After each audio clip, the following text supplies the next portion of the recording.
Muy buenas emprendedores y emprendedoras, bienvenidos a vuestro canal del emprendimiento. Yo soy Borja Pascual y hoy vengo a hablaros de la paralización de la Directiva Europea sobre el IVA de franquicia.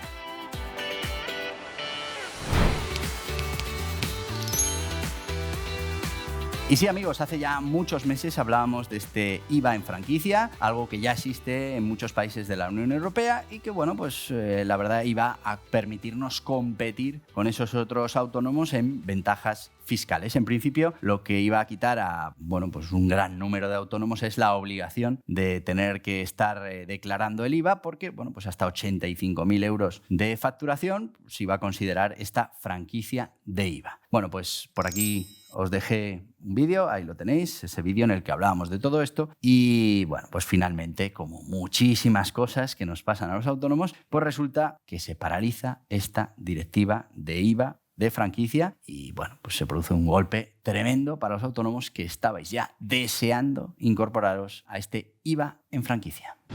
¿Y en qué consiste el régimen de franquicia de IVA? Bueno, pues resumiendo, el régimen de franquicia de IVA, que está establecido en la Directiva de la Unión Europea 2020/285, permite a los autónomos y pequeñas empresas con ingresos anuales inferiores a 85.000 euros quedar exentos de declarar el IVA. Esto, bueno, pues supone que muchos negocios no tendrían que incluir el IVA en sus precios ni prestar declaraciones trimestrales de ese impuesto. La principal ventaja de este régimen es, por un lado, la simplificación de las obligaciones fiscales y también el aumento de la liquidez, ya que los autónomos no tendrían que adelantar ese dinero a Hacienda cada trimestre. En muchos casos ya sabéis que es adelantar ese dinero a Hacienda cada trimestre, dinero que, como te decía, en muchos casos nunca llegaremos a cobrar. ¿Y cuáles son las ventajas de este régimen de franquicia del IVA? Bueno, pues fundamentalmente, menor carga administrativa. Nos quitamos de un plumazo tener que hacer el 303, tener que estar declarando ese IVA y, bueno, pues lo que todo eso constituye. Al final, estar preparando esas declaraciones del 303 y no olvidemos del 390 anual. Así que de esos trimestres nos quitamos ya un modelo y nos quitaríamos un modelo del anual. Segunda ventaja, mayor liquidez. Bueno, pues claro, si no vamos a tener que estar guardando ese IVA para después dárselo a Hacienda en las declaraciones trimestrales del IVA, pues vamos a tener más liquidez disponible para, bueno, pues afrontar esa liquidez que necesitan tener los negocios para poder operar. Y por último, competitividad. Y es que estos pequeños negocios, estos pequeños autónomos pueden ser mucho más competitivos que otras empresas que sí van a estar obligadas a aplicar el IVA. Y es que a sus productos pueden no aplicarles el IVA, con lo que tendrían una ventaja importante en cuanto a esos precios que pueden ofrecer al cliente final. Pero, como todo en la vida, también tiene desventajas este régimen de franquicia del IVA. Primera, no desgravarse el IVA soportado. Y bueno, esto para muchos negocios puede no ser un problema, pero para otros sí lo es, sobre todo esos negocios que son muy dependientes de la compra de materias. Está claro que si no haces la declaración del IVA y no declaras ese IVA que has recibido, pues tampoco vas a poder compensar ese IVA soportado, lógicamente. Bueno, pues hay ciertos negocios que esto les va a hacer complicado este sistema de IVA en franquicia. Así que muy importante la evaluación inicial. Cada autónomo tiene que revisar su negocio, ver cómo le sale la cuenta y si le interesa ingresar en este IVA de franquicia o no, porque realmente tiene, bueno, pues gastos importantes que tiene que realizar y IVA importante que está soportando.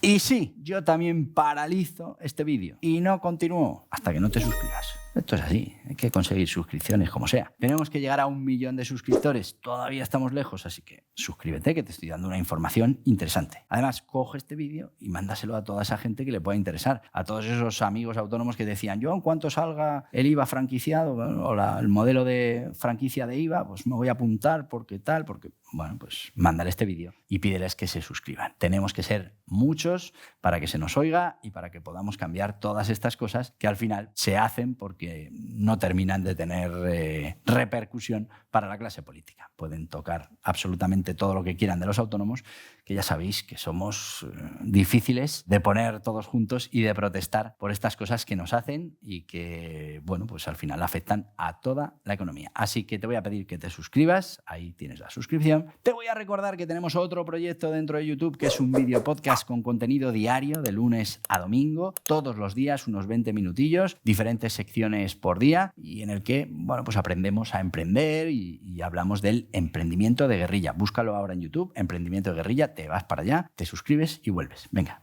Gracias. ¿Y cuál es el impacto de la paralización de esta medida en España? Bueno, pues fundamentalmente el impacto es ese agravio comparativo con los profesionales, con los autónomos de otros países que ya lo están aplicando o que lo van a aplicar en las próximas fechas, mientras que España pues todavía no tenemos un calendario claro de cuándo se podría llegar a aplicar. Así que, bueno, lo interesante en estos casos es que todo el mundo pueda competir en las mismas condiciones iniciales. Así que, bueno, pues esta paralización es al final un problema para todos los autónomos españoles que van a estar en desventaja con las condiciones que tienen los autónomos, que tienen los profesionales en otros países de la Unión Europea. ¿Y cuál es el futuro de este régimen de franquicia del IVA en España? Bueno, pues hemos de decir que la fecha prevista para la implantación está en el 2025, pero claro, tenemos pendiente ese desarrollo y esa aplicación en una negociación con los diferentes agentes sociales. Se espera que este sistema sea opcional, que al final el autónomo pueda elegir entre ir a esta franquicia de IVA o no. Ya hemos explicado qué inconvenientes puede tener, pero ya os digo, todavía no es que no se haya implantado, es que todavía no se ha negociado y todavía no hay absolutamente nada claro ni de cuándo se llegará a aplicar o incluso si se aplicará tal y como nos lo anunciaron en su momento. Y muchas veces me preguntáis, relacionado con esto del IVA en franquicia, ¿qué va a pasar con los módulos? Bueno, pues primero, los módulos sabéis que es un sistema de tributación que tienen los autónomos. Algunos autónomos tienen la opción de elegir entre módulos o estimación directa. Y bueno, pues estos módulos o estimación objetiva tienen una especie de tarifa cerrada para el pago de tanto el IRPF como un tipo de IVA reducido, simplificado. Bueno, pues estas reglas se basan en ciertos aspectos del negocio, sin importar la facturación o sin importar los costes o los gastos que pueda tener el negocio para conseguir esa facturación. Simplemente, pues por una serie de parámetros, metros cuadrados, mesas, lo que sea, se hace un cálculo, que es un cálculo que está perfectamente definido, y a partir de ahí pues hay unas cantidades de IRPF fijas que hay que pagar al trimestre y otras de IVA, de ese IVA simplificado. Bueno, pues claro, la idea es que estos módulos terminen desapareciendo. Es probable que cuando entre en vigor esta franquicia del IVA, los módulos se vean afectados y bueno, pues poco a poco, que ha sido la intención habitual de todos los gobiernos, es poco a poco ir limitando el uso de los módulos y finalmente hacerlos desaparecer. Así que, como veis, vamos con retraso frente al resto de países de la Unión Europea. Sería importante tener esa uniformidad fiscal en Europa que nos permita, pues, al menos competir con las mismas herramientas, competir con ciertas garantías con el resto de autónomos y de profesionales en la Unión Europea. Y, bueno, pues el retraso de estas normativas, el que todavía no haya ni siquiera unas negociaciones serias, ni se haya avanzado en ningún aspecto de este sistema de franquicia de IVA. Estamos ya en junio y se supone que la implantación debería ser en el 2025, así que todo nos hace pensar que esto van a intentar retrasarlo lo máximo posible y finalmente cuando se apruebe, pues poco tendrá que ver con ese régimen de IVA en franquicia que nos anunciaron en su día. Ya os digo que por aquí tenéis el vídeo en el que hablábamos de ese anuncio que se hacía del IVA en franquicia. Así que ya veis, se paraliza este IVA en franquicia. Es una bofetada para todos los autónomos que podéis estar interesados en acogeros a este IVA en franquicia. Nos deja atrás con el resto de la Unión Europea, que nos hace menos competitivos y que, bueno, no sabemos por qué, después de haberlo anunciado, se paraliza y no se trabaja rápidamente para poder ponerlo en marcha y para que, bueno, pues podamos dar las mismas herramientas a nuestros autónomos que tienen en el resto de la Unión Europea. Bueno, pues desde aquí lo lanzamos, a ver si alguien recoge el guante y se pone a trabajar y sacamos este tema lo antes posible, que es que además es algo que debemos hacer para cumplir con la normativa europea. Hagámoslo cuanto antes, que eso ayudará al tejido empresarial español y ayudará a los autónomos. Y hasta aquí el vídeo de hoy. Espero que te haya resultado interesante esto de la paralización. Es un problema, pero bueno, que te haya servido. Te voy a pedir algo que no se paraliza, que es la suscripción a este canal, así que te voy a pedir que le des a este en la cabeza, que aceptes las notificaciones y si lo que quieres es seguir informado de todas estas cosas que tienen que ver con los autónomos, con las medidas, con las leyes, con las condiciones, pues aquí tienes más vídeos relacionados. Adiós, adiós.